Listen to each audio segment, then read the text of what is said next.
بسم اللہ الرحمن الرحیم۔ السلام علیکم ورحمۃ اللہ وبرکاتہ۔ السلام اور ہم آفیشیل چینل میں آپ سب کو خوش آمدید کہتا ہوں۔ اگر نیند نہ آئے تو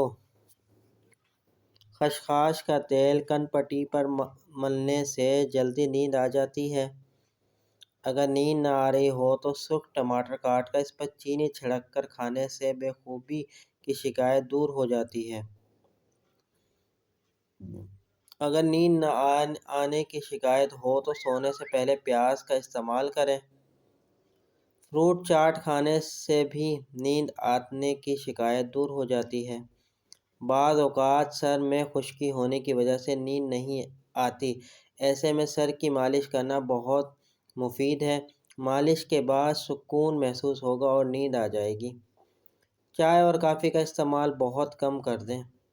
گرم پانی میں نمک ملا کر سونے سے پہلے چند منٹ تک پاؤں کو اس میں ڈبوئے رکھیں تو اس سے بھی سکون ملے گا اور نیند آ جائے گی۔ امید کرتا ہوں یہ چھوٹی سی ویڈیو آپ کو پسند آئی ہوگی۔ ویڈیو کو اپنے دوستوں کے ساتھ شیئر ضرور کیجیے گا۔ چلتا ہوں دوستوں ایک نئی ویڈیو میں پھر آپ کے سامنے حاضر ہوں گا۔ جب تک کے لیے السلام علیکم ورحمۃ اللہ وبرکاتہ۔